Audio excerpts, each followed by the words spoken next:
Ви благодарам, председателе, почитувани присутни. Би сакала да го изразам моето задоволство што денес разговараме на една така битна тема, која што е предмет на разговори подолго време, но и предмет на барања веќе подолго време. Морам да нагласам дека ми е задоволство дека со ова иницијатива за носење на еден ваков закон, ние како држава покажуваме дека не се плашиме од предизвиците кои што ги носи новото време и предизвиците кои што веќе се регулирани во многу европски држави.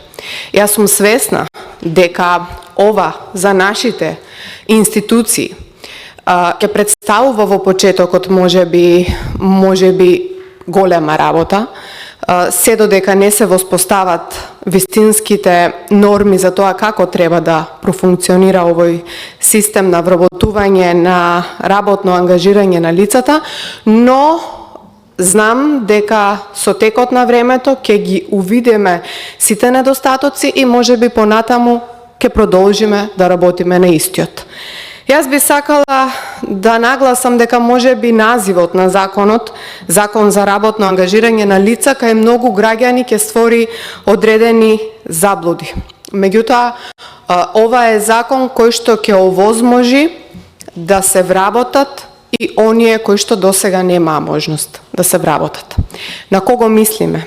Мислиме пред се на лица над 16 годишна возраст, кои што токму во месеците на летните распусти или во месеците додека трае оние 3 месеци кога во Македонија има многу повеќе граѓани и буквално има потреба од вработен плюс во ресторантите, во кафичите, ќе можат да работат по некоја работа и да заработат сопствени пари кои што ќе ги употребат за своји лични работи. Ова е, морам да нагласам, и голема придобивка дури за самохраните родители како мене. Зошто го зборувам тоа? Заради тоа што самохраните родители кои што имаат деца, кои што примаат пензија, семејна пензија, колку и да се, 2-3 деца, примаат само една пензија од починат родител. Сега, во летниот распуст, ќе имаат шанса да заработат денар плюс, да отидат на одмор, да се прошетаат, или она кое што тие лично ќе имаат потреба да го сторат. Зошто го зборувам ова? Заради тоа што ако досега го правеа тоа, можеби и ќе изгубија некој од своите права кои што ги имаат како стекнато право за примање на семејна пензија. Понатаму, морам да зборувам дека, да кажам и да нагласам дека ова е огромна придобивка и за студентите. Студентите кои што секојдневно зборуваат за својата стипендија, за својот оброк, за членувањето или нивното сместување во студентски дом, и ова и тоа како ќе им помогне да можат да заработат неколку месеци пари кои што ќе пристигнат на нивната трансакцијска сметка, без при тоа да бидат дел од сивата економија. Од најмали години треба да се научат децата дека не е ништо погрешно да се работи. Ако не им дадеме можност да го сторат тоа, тие можеби ќе мислат дека најлесно се заработуваат сиви пари дадени на рака. Но ние како држава конечно ќе овозможиме начин како тие на своите трансакцијски сметки да добијат финансиски средства, но во исто време да бидат заштитени. Да бидат заштитени со свое пензиско и со свое здравствено осигурување. Сега за текстот на законот и тоа кое што сметам лично дека можеби понатаму во втората фаза и во фазата на поднесување на амандмани би требало да збориме, а тоа е оние работодавачи или фирми чија што дејност е претежно сезонска. Станува збор за фотографите можеби, оние кои што фотографираат најмногу во летните месеци кога има најмногу свадби во Република Македонија, треба да размислиме истите да бидат вметнати во дејностите кои што веќе се предвидуваат, односно дејностите кои што еве ќе отворат можност да бидат примени такви работно ангажирани лица.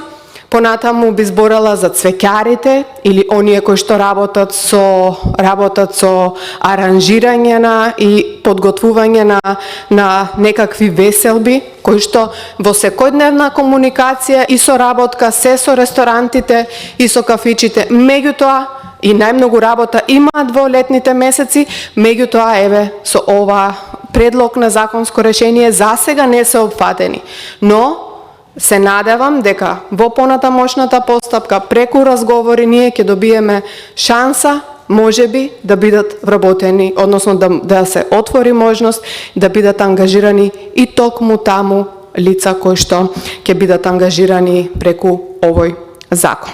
И исто така морам да нагласам дека за жал Република Македонија се почесто можеме да приметиме дека станува и земја на пензионери. Нашата единствена и првична замисла е да ги задржиме младите во Македонија, но кога веќе и пензионерите се тука, има доста работоспособни луѓе кои што можат се уште да придонесуваат, кои што можеби зимаат минимална пензија, а кои што во летните месеци сакаат да бидат ангажирани дополнително или да искористат периодот на можеби одмори, кога оние кои што се редовно вработени сакаат да ги искористат своето време за одмор. Можеби треба да размислиме и истите да се овозможи да бидат и например во такси компаниите, бидејќи јас доаѓам од Струмица, во град кој што во летните месеци е доста жив. Доаѓаат луѓе од сите краишта на светот, се враќаат назад, се враќаат дома и јас можам да кажем од потребите на моето секојдневие и тоа што имам приметено дека во летните периоди секогаш недостасува работна рака плюс. Значи, се надевам дека во тамошната фаза на работата на оваа комисија или на работата на овој закон ќе имаме можност да направиме одредено проширување, но мое лично уште едно размислување кој што исто така може би треба да увидиме дали ќе има шанса е неограничувањето на само определено време да работат кај еден работодавач. Ако можат да бидат 120 дена, било кој во текот на една календарска година, луѓето вработени и да заработат, зошто да биде ограничен периодот кој што ќе можат да бидат вработени кај еден исти работодавач. Ако веќе ја даваме таа можност, можеби треба да размислиме на тоа и да дадеме можност да бидат овие 120 дена до максимум 120 дена вработени кај еден работодавач. Ова се моите забелешки за сега.